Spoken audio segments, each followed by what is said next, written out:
All right, folks, let's, we got a few things we're going to do by the end of the semester. We're going to get through this little portion on metaphysics, probably not today, but maybe tomorrow.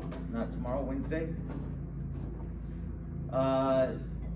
It's going to be quick, condensed, but then we're going to get back into the historical swing of things, and we're going to get on to Aquinas.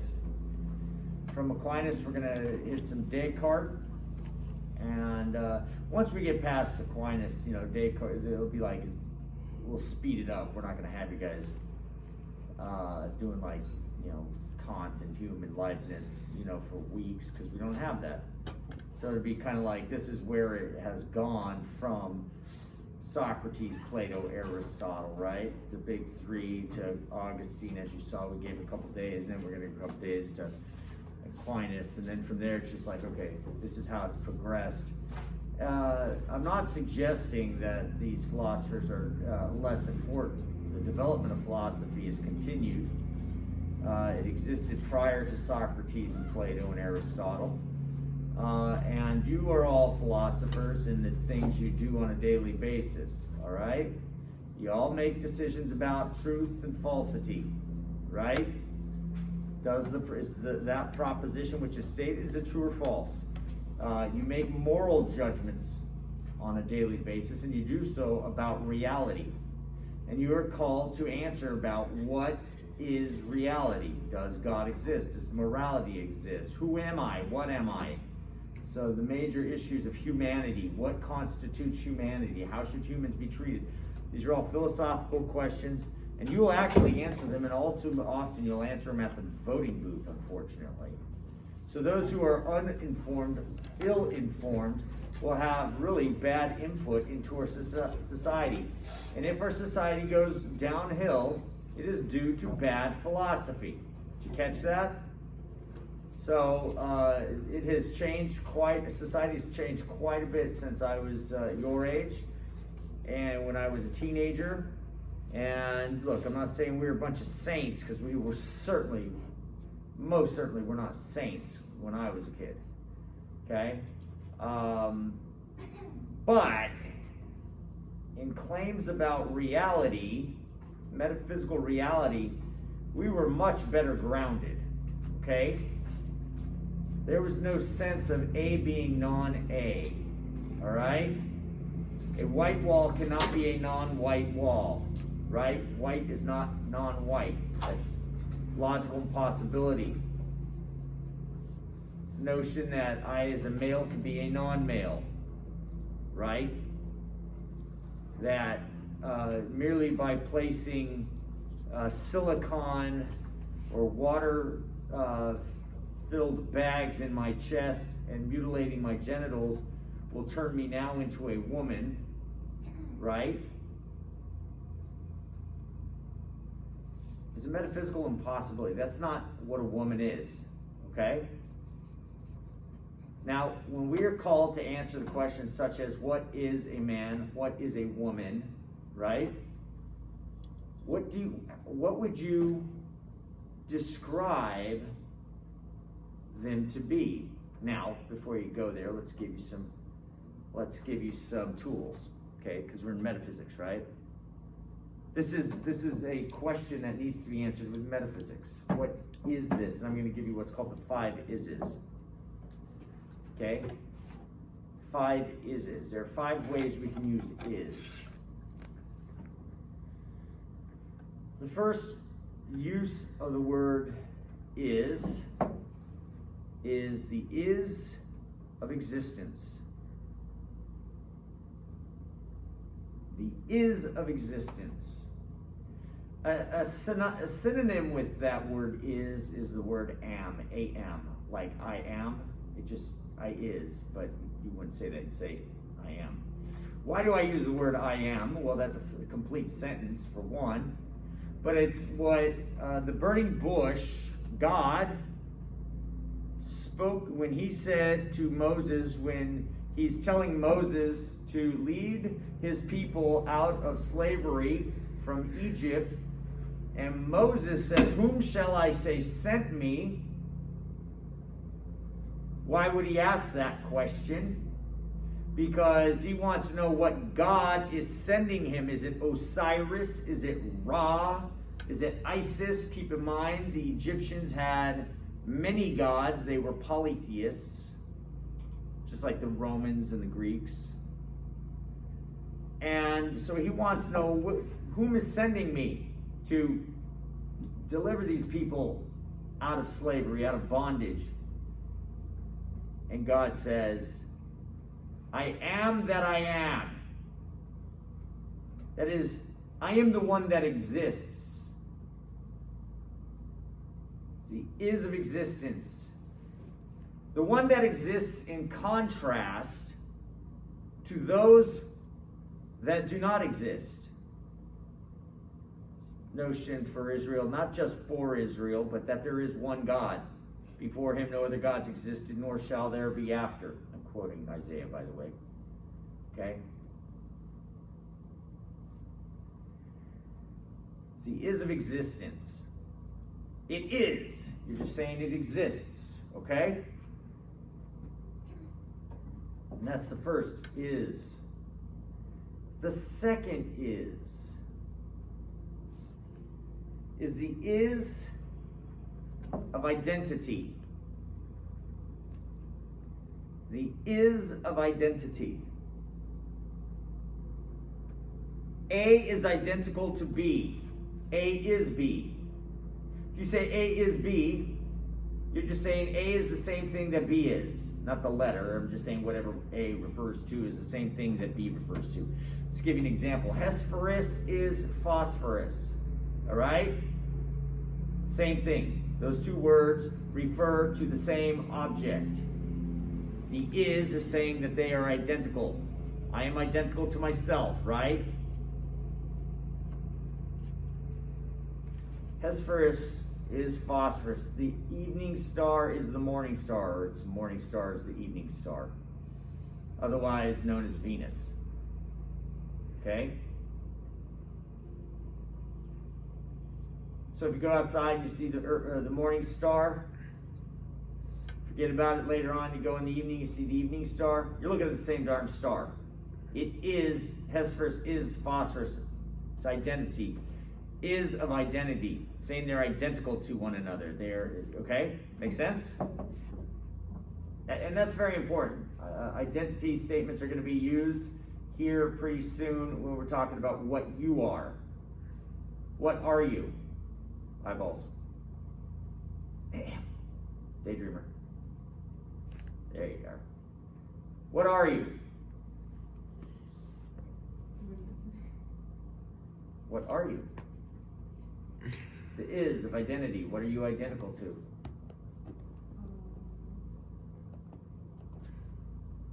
You're identical to yourself, of course, but what is yourself that you are? When you say, I am this, what are you? To what do you refer? Okay, don't get there too quickly. It's a deep question, isn't it? Okay? A lot of us have to ask that question, what am I? A lot of that has to do with our value statements, right? But your value doesn't come, your value exists whether you acknowledge that or not, right? You're intrinsically valuable for who you are. So that's why you demand others treat you that way, not for what you do, right? Okay, as humans, we have intrinsic value because of what we are. See, the word are is another word for is, right? Am, are, and is. So these are all synonyms, okay? Just different grammatical pronunciations of the word is. All right, the is of constitution is number 3. By the way, that the one I just mentioned, the is of identity, is the one we're going to be focused on quite a bit here pretty soon, okay? But the is of constitution. The table is wood and metal. It's what things are made up of, okay? It's what the parts are. Flesh and bone, body and soul, right? Microchips and plastic. The is of constitution. What it's made up of. Cells and blah, blah, blah, you know. You see how we're talking about different types of Is. I mean, that's pretty interesting that have you ever thought about how many ways we use the word is? Well, I'm giving you 5, right? So we're on 3. Number 4. The is of accidental predication. The is of accidental predication. Dr. Holzer is the one with the brown hair, blue jacket, wearing tennis shoes because his feet hurt too much from all the running and beating them up on, the road or whatever. I can change my shoes, change my jacket, shave my hair, just let it stay and it'll fall out natural as it's been doing over the last few years, right? Once those are all gone, am I still who I am? The answer is yes.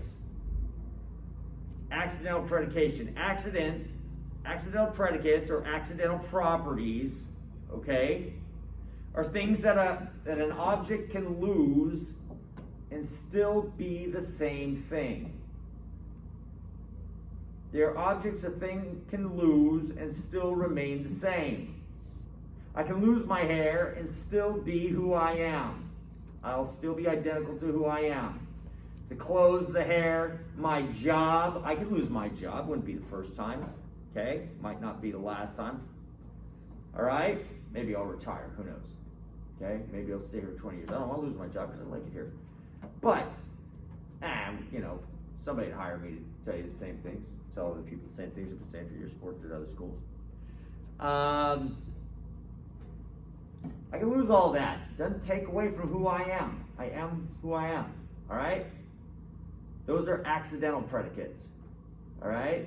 My PhD, accident. I'm the same person I was before I got it. I'm the same person after I got it. Could have washed out of school, wouldn't have changed who I am. Okay? All these things, you could describe me in a great deal of ways. And then you go, are those accidental? Could we get rid of those things and he'd be the same? All right? Which will go back to our question of putting plastic things in our body and taking other parts off. Would that change who I am? Okay? My mannerisms. Would my mannerisms, if I started dressing differently, moving my hands differently, speaking differently, would all those change who I am? I'd be the same person with different accidental predicates, right? Things that can come and go. Look, I'm going to look and sound a lot different 20 years from now. My voice will be a lot more elderly sounding, okay? I look and sound a lot different than I did when I was a 2-year-old boy. Am I still the same 2-year-old boy? Those are all accidental. My height is accidental. I'll lose some height probably in the next 40 years. I plan on being around for 50 more at least. Hopefully 70 because I want to reach 120. Sounds pretty cool, right? I'll probably be in a lot of pain, but hooked up to a machine. I'll be okay with that, all right? Like I said last class, I want nobody to unplug me. I want to be a burden on society, all right? Okay? All right.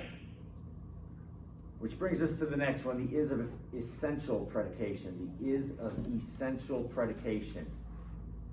This is that predicate, that property, that thing, the essence, you catch that word, essential, that thing that has to be there for that thing to exist. That thing that has to be there for whatever it is to exist. It is essential. What is it about me that once it is gone, I am gone? Go ahead. Is it? What if you're a naturalist? And remember, what do naturalists believe? They believe that everything is physical, correct? And if they believe that everything is physical, what do they believe about the soul? Which is a non-physical thing. They don't believe that souls exist, right? So my soul doesn't exist, my soul's already gone, so there is no essential predicate, is there? Or at least that wouldn't be it, correct? So what would it mean to be me if there is no soul in an essential way? Okay. Let's go back to our question about gender, right? What is, see the word is, I-S, gender. Gender is what? Can somebody tell me? Are any of you familiar with people, you don't have to know them personally, are any of you familiar with people who have undergone gender reassignment surgery? That it exists, otherwise known as sex changes, right? Xavier, you're familiar with this, right?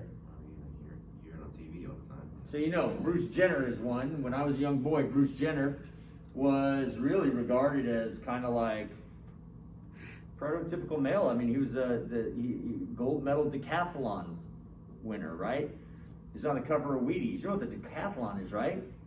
It's in the Olympics. There are 10 events. He throws a javelin, and throws a disc. He runs. Most notably, like I have a friend, Brian Clay, who won. You know who that is? Yeah. Yeah. Okay, so I know him. I've known him since he was 13 years old. Okay? And he's a decathlon winner, Olympian, right? I mean, these guys are known as the best athletes in the world. Okay? And that was Bruce Jenner, and Bruce Jenner marries Caitlyn Jenner. No, not Caitlyn. Who does he marry? Because I don't know all those. Not Jenner, but that's his daughter, I suppose. Oh, Kris Jenner? Yeah, it's Kris. That's the mother of all The Kardashians, right. And who are the Kardashians? The Kardashians are the daughters of the guy who defended O.J. Simpson with Bob Shapiro and them. And that's how they got famous. Okay?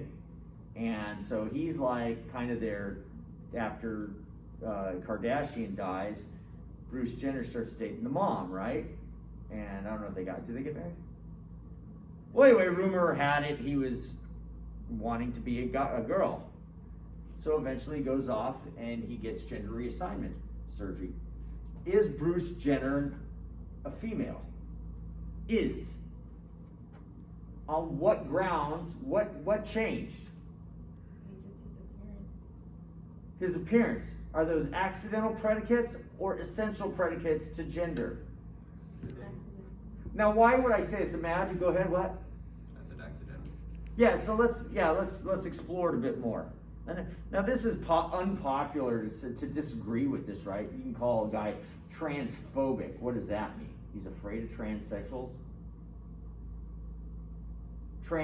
Phobic means fear, right? Like if I have hydrophobia, I have an irrational fear of water. Agoraphobia, I have an irrational fear of, did I say agoraphobia? Of what's called the marketplace or crowds. If I am an arachnophobe, I have an irrational fear of spiders, right? You see, one, they call you a trans or a homophobe. You're afraid of homosexuals. Well, I can assure you I'm not afraid of them.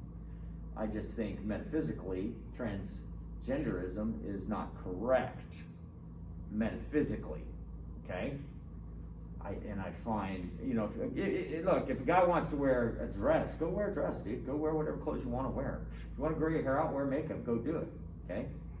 Just don't legislate, make laws saying I have to call you what I don't believe you are. You might as well start calling yourself a chair and saying you're chair phobic because you're not calling me a chair. No, I just don't think it represents reality as to what you are that is of essential predication. Essential predication. What is essential for a woman to be a woman? Take note, whenever anybody gets these gender reassignment surgeries, what the look they are going for? Long flowing hair, large breasts, right? Now think about has anybody seen the movie Erin Brockovich? It's a really good movie about a woman who is down on her luck and gets involved in a law firm, and she discovers a case in it was in California, where PG&E, the electric company, was using certain it was a certain chemical and hexavalent chromium in the water, and I think it was to clean the tanks or something, and it was in the water and it was causing cancer. And so there was a massive lawsuit that was filed, and I don't know how many millions, but brought about this huge thing. So anyway, this whole town was getting cancer and everything. Well, this one woman, she had her breasts removed because she had breast cancer. She had her ovaries removed. She had ovarian cancer. She had a hysterectomy because she had cancer all over her body. And she said, "Aaron, am I still a woman?" Well, if you remove your genitals, does that make you a non-woman? Is that essential to being a female? It seems to be accidental, but yet all these people go, "This is what I want to be." Bruce Jenner wants to be that, or our assistant. Who is it? We've got a very high level political assignment now given to a transgendered person, a man who went under the blade. He grows out his hair, he gets the plastic things in his chest, and then he takes off his parts, and now we're to call him a woman. If taking those away doesn't make you a non-woman, how would adding them make you a woman? What is the essence of being a woman? That when a man wants to be a woman, can he do it? Can a man become a non-man if by nature, by your essence, you are a man? Because ultimately, are we not judging gender by its accidental properties rather than by the essential properties?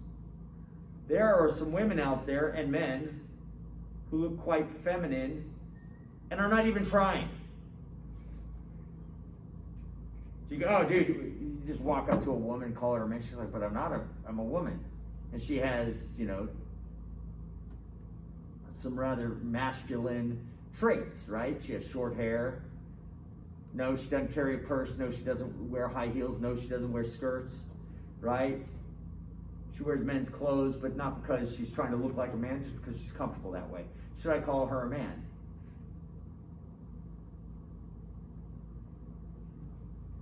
Can I, as a man, and there are women who dress like I do, have the same haircut I do, wear the same shoes, all the clothes, can I just go into Target and say, "Well, I'm a woman, I get to go in the bathroom," because they have this whole transgender bathroom thing, right? Would it be okay? And they go, "You don't even look like a woman. You're not even trying." to go, "Why do I need to look like your prototypical Jessica Rabbit," right? Because that's what all these transsexuals tend to go for, is this weird, ultra feminine, you know what I'm talking about? Like Bruce Jenner, big hair, long nails, flowing dresses. Is that what a woman is? Because there are plenty of women who look like me, believe it or not. And you do believe it because you've seen it. And can I say I'm a woman and this is just the way some women dress and go, and would they buy it? Now, it's a very controversial topic, but the way we ought to approach it has to do with metaphysics. To ask the question, are you what you are saying you are? Women are this. Bring it back to the is. A woman is this. Womanhood is this. What is womanhood? What is the essential is of predication in that makes a woman? And I can assure you it is not a body part or a type of clothing or a hairstyle, all the things that change. Yet, that is what we say it is by law when we are forcing companies to accept men going into women's bathrooms, men being put into women's prisons, saying that you have to say this man is now a woman by law or you are some sort of felon. Now, this may upset some people in a particular community. I understand that. I get it. But your identity, when you invest so much in your own worldview and then somebody chips away at it, I could understand how upset people would be about it. But I'm trying to explain that this is the appropriate way we go about asking the question. Metaphysically, can a man be a woman? Can a man become a non-man? You say no. Can you tell me what the is of essential predication would be when it comes to womanhood then? The Constitution, what makes it up, like just not the outward appearance, but inside you still have like your genes, your genetic makeup. So there is genetically the XY chromosome which makes up a man. You are still genetically a male. You have a genetic male body, right? Okay, good. That's at least the body. But what about mannerisms? Are mannerisms like, men have certain mannerisms. We walk a certain way, and I'm trying to find a book or something. I walk down the street with their books like this, or maybe like this, It's a mannerism, it's the way men do things, right? You see a man walking with his books like this, you go, that's a little weird. Women walk like that. Sure, why do women walk with books like this? Often it has to do with strength, but women also carry babies like this. It's a very interesting thing. There are different traits. But guess what? I see men doing it. It doesn't make them a woman. It just makes them have a trait that is associated with women. Okay? So you could role model after a woman and have very feminine traits. You could sound like a woman. You could speak like a woman. You could, I don't know. I've actually seen myself walk a bit and I'm like, I thought I walked a little more manly than that. But you know what? I'm unaware of, my own traits, okay? But does that make me a different gender? No, it does not. Those are accidental properties. As a matter of fact, famous movie in the 80s with Dustin Hoffman. He couldn't get a job acting. And so what does he do? He pretends he's a woman to go audition for a part, and he gets it. And he becomes this soap opera star. It's called Tootsie. And, they think he's a woman. He's not a real woman. But he acted like a woman. He put on the traits, the accidental properties. But essentially, he was not. Okay? This is a big debate. Or do I have any female athletes in here? None. So, one of the big debates is, should trans athletes be allowed to compete in women's sports? Does anybody in here think that they should, once they go through gender reassignment surgery, that they should be, now since they are legally called a woman, use the word called, should they be able to go into female sports? Why and why not? You say yes? Yes? So, how do you think they'll do? Better or worse than normal women? I guess it would be a little different since they were once a man. They were once men, so you don't think they're a man anymore? I still do. But So essentially they're a man competing in women's sports. But you think so? So are you saying you think it's okay for men to compete in women's sports? And like if you want to call yourself that and you look like a female, then and you want to go compete in female sport, then I'm just Can I ask you a question? Here's another one. Here's another problem that interests. Can you have a man who becomes a woman and that woman be a lesbian?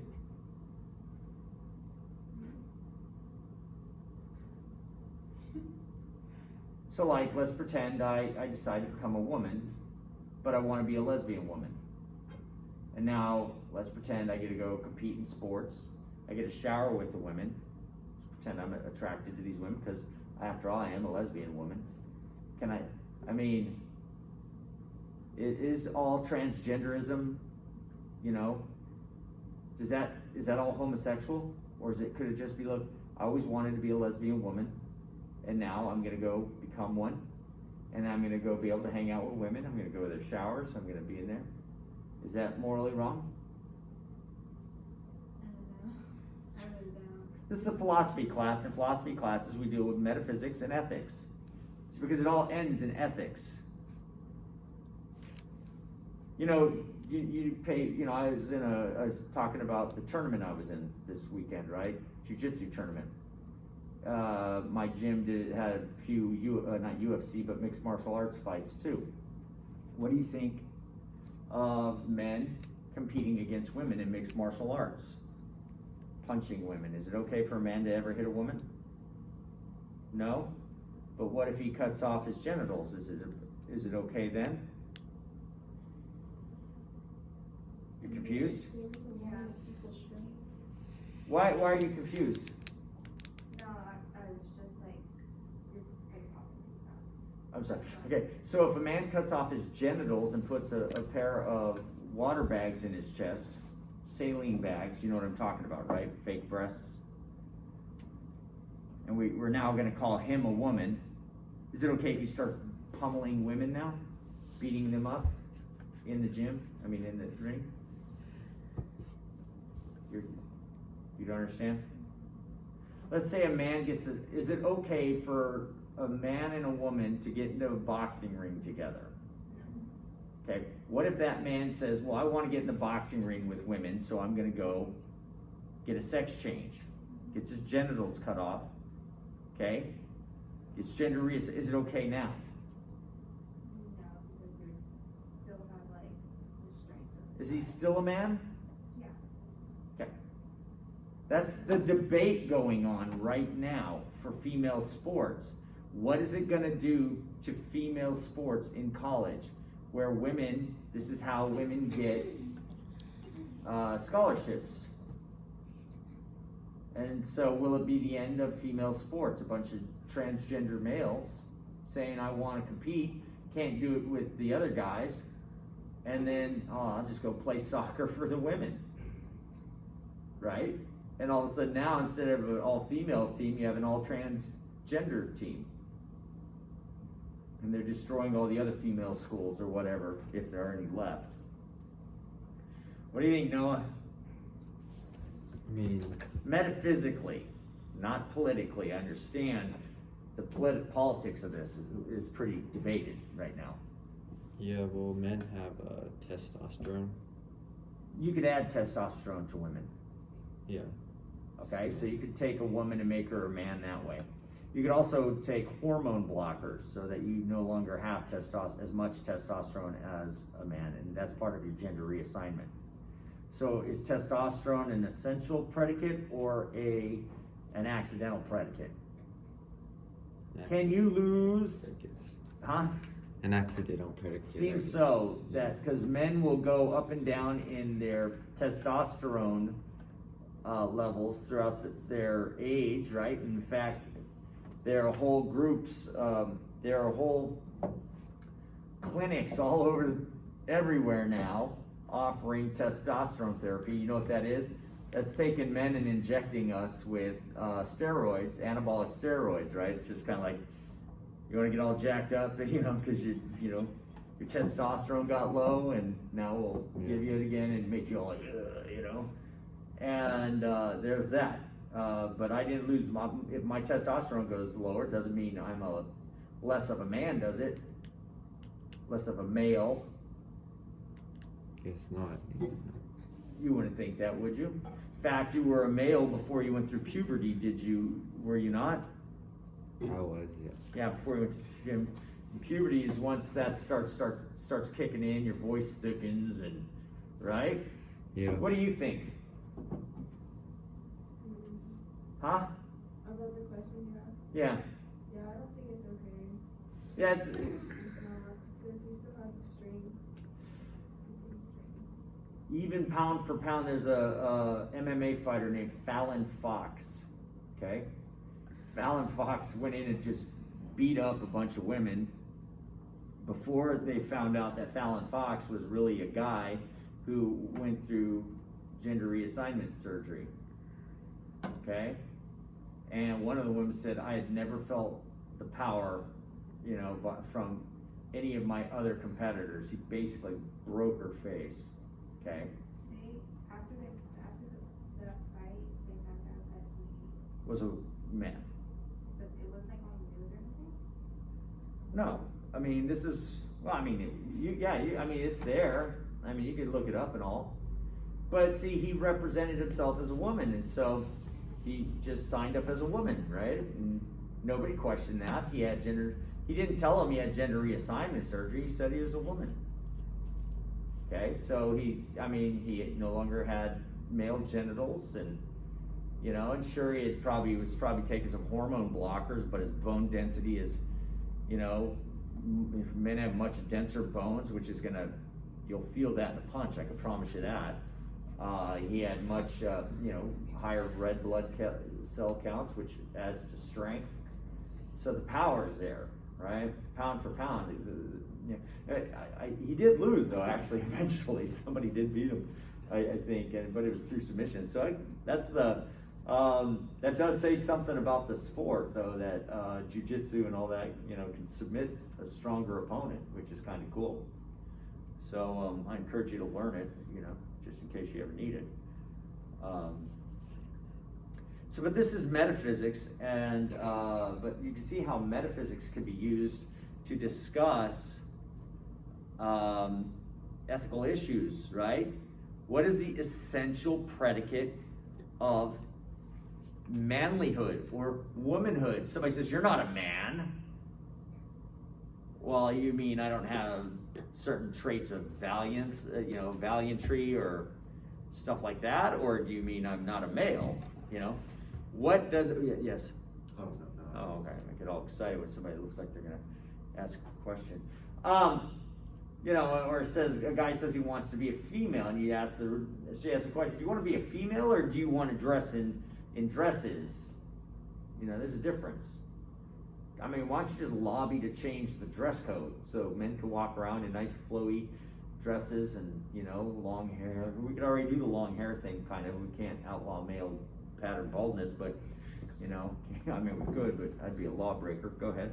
So, you're saying that it's like whether a man is a man or a woman is a woman is definitely not a physical thing? I'm not saying that. But what I am saying is, certainly maleness does, as a gender, does tend to be associated with our genes, right? XX versus XY. That it does manifest in certain body parts that can be taken away from us, that do not take away from what we are sexually, okay? And our character traits may be associated with a particular gender, but that does not determine our gender, such as one could have more higher pitched voice or a lower pitched voice, or one could have mannerisms like the way I held the book, or or even the clothes we wear. I mean, in Scotland they wear kilts. Where you go, women are things that wear dresses. Well, yeah, women do wear dresses, and men do in Scotland. And if you put a man in a dress, it doesn't take away from his manliness, okay? Or it doesn't take away from his maleness, I should say, okay? I mean, I think the real debate is whether or not we should, just start accepting men wearing, I'm not saying we should stop calling them women's clothes, but, men want to wear dresses, let them wear dresses, and just say, well, he's a man who's wearing a dress, rather than say he's no longer a man, right? So is it like what you're born as? Gender? Well, yeah, I mean, you are created, you are a human, and we're going to be still talking about what are you personally, what are you, Noah? That's where we're going with this, okay? Now, could you be you and be a different gender? Well, it depends, what do we mean by that? Do we mean your body? Are you identical to your body? What are you? What is essential? That's where we're really going with this. Now, you can see where the ethical issues come in with, like, sex. It's always about sex, or abortion. That's the big ethical issues, and so metaphysics is great right now, and the big ethical issues talking about transgender and homosexuality and all that is, what is your identity? You've heard people use that word a lot, my identity. What do I identify with? Well, let's talk about what are you, period. What are you? Humans are this, the is of identity. What are you? Where's the locus of your identity? Can you tell me what you are? I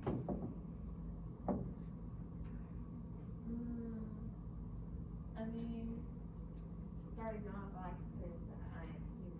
Okay, that's a great start. Okay, and that's a species of something, right? A lot of people would say you're mammal, right? Okay, great. Okay, but that's good. That's your part of a class. Okay, and that's good. Are you something more than that?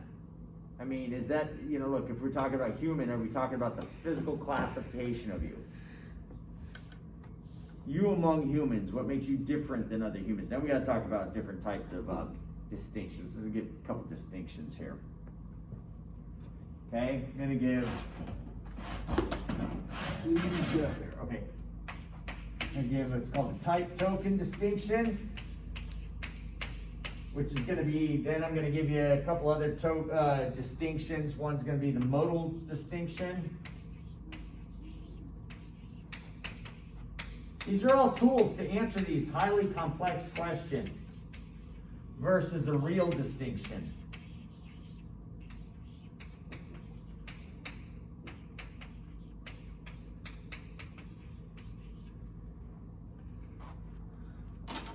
Start with the type token distinction. There are many humans, right? Okay? You're a human and you're a human. You're just as human as each other. Are you the same human? No, you're different humans. How about, let's take the book. You all had the 5 dialogues of Plato, correct? Say yes, okay, because you were supposed to have it, right? All right, you all have it. Do you all have the same book? You're like, I didn't have it. I know. I hope you looked it up online. All right, so let's say you all had the same book, right? Okay, did you all have the same book? Or did you have different books? Well, both. You had the same type of book, the 5 dialogues, but you had your own copy of it. Yours being digital, we'll pretend, okay? Okay? They're both the same. So I want to know what the sameness is about those books, that you call them the same book versus a different book. Now, if you're a naturalist, you believe everything is physical, correct? Therefore, the book has to be the physical thing. As we discussed earlier, the ink, the paper, right? The glue that puts it all together, that's all different. It can't be in more than one place at a time. Remember the idea of a universal, multiply exemplifiable abstract entity? If you're a naturalist, that's a physical thing. Physicalists, they don't believe that they're non-physical things. Physical things can only be in one place at a time. Your particular book can only be in one place at a time, right? So what is the same about all of your books? The text. Do you mean the ink? I mean, like, the words. The words. The words being the ink and the shapes. Yes, but not. But ink can't be in more than one place at a time, can it? You mean the words by which the ink represents. Right. If you're a naturalist, those don't exist. Right? The ideas, that's what you're getting at. The concepts. Those don't exist to a naturalist. Those are non-physical things. Ideas, concepts, all these non-physical things that can be in more than one place at a time, like the concept of 2 + 2 = 4, can be in, I had to think about 2 + 2. That can be in more than one place at a time. No, not according to a naturalist. That would be a non-physical thing. The ink can only be in one place at a time. So what does that say about the type token distinction? It shows that there are only tokens, but not types.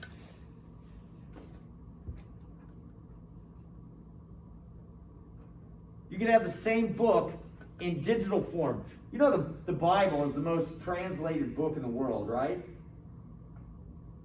I can have it in Spanish. It started off in Greek and Hebrew, like the Old Testament, Pentateuch, the Torah, Law and the Prophets, Hebrew, right? Yeah, the Septuagint, which is the Greek version of that. You also have the New Testament, which was written in Koine Greek. It's been translated. Luther translated in German. Okay? It's been translated in English, Spanish, all sorts of languages now. If you could think of a language, the Holy Scripture has been translated into it. Is it the same Bible? Or is it as many tokens as there are in existence? Is each one unique? Or do they all represent the same, quote, ideas? What do you think? No. Well, I was gonna say, like, sometimes, like, things can be mistranslated. Well, that doesn't matter. And, like, Yeah, but we're talking 1,000 Chinese Bibles. yeah. Are they all communicating the same idea, whether it be mistranslated or not? Yeah, they're communities. Let's pretend it's mistranslated. I don't care. Yeah. Okay? In fact, that's why you get so many translations, is because some believe that they are more accurate translations, okay? And then they print off 1 million of those copies. Are they all are they all saying the same thing? Whether it be right or wrong, I don't care. We could go with a history book. We don't have to go with the Bible, okay? Because we know history never makes these kind of mistakes, right? No? Right, okay. Okay. But they all have the same idea. You've had the same history book as the rest of your fellow students, correct? Yes. In the sense, you had the same type, and they said the same things, correct? What do you mean by said the same things? Like, Communicate the same ideas. yes. But if ideas don't exist, non-physical things, right? Then it didn't communicate the same ideas, now did it? Everyone would have to be unique. Every book would be unique. There would be no same words. Now you're all like, I don't get it, right? Do you get it? Because it is so obvious that ideas exist and words represent ideas. And you could take two books. One could be a translation of the other book, and they have the same meaning, represented by different words. We all know it. The problem is through K through 12, and even maybe beyond, and if you went to not even a private, but a secular school, they would allow you to assume non-physical reality doesn't exist and there's no proof of it, when in fact you can't even avoid it. Language would be useless, worthless, and impossible if there was not such thing as non-physical reality, the idea of concepts. That I could communicate a concept by sounds and shapes, right? If non-physical reality doesn't exist, there are no such things as concepts to communicate to you. There would merely be the ink on the page. And they wouldn't have the same shape. We know they do, because universals exist. The only way you could say something has the sameness of something is if it has the sameness of something. But it can't do that if non-physical reality doesn't exist. This might take a little bit to sink in. What do you think? What's going on through your minds? It's a lot. Is it? What do you think of it? I mean, does it? Like, I don't know what to think of it, because it takes something that should be really simple and just makes it like this whole fiasco with other things. The problem is that I actually have to describe this to you because you've been told your whole life. Did you go to public schools? Mm-hmm. You've been misinformed your whole life, abused educationally, to believe that non-physical reality doesn't exist when it's all around you, and you cannot communicate without assuming it exists. That your thoughts exist, that you and I can have the same thoughts. Can you and I have the same thought? No. We can't? We can and we can't. Let's have the same thought together right now. 2 plus 2. Yes, I had that same thought too. Did we have the same brain? No. We had the same thought but didn't have the same brain. Interesting. There was a thought that was more than one place at a time. Right? Are thoughts brains? Brains are physical. Are thoughts physical? No. See, you were taught that everything is physical. It was assumed, and that you would be some kook, religious nut with no proof that non-physical reality doesn't exist, right? But it does exist, and you can't deny it. But that's what I'm trying to do, is teach you to unthink what you had thought before, or unteach what had been taught before. Unfortunately, it's damage control now. Okay? All right, we'll talk more about this on Wednesday. Please come back on Wednesday if you want to learn more about this.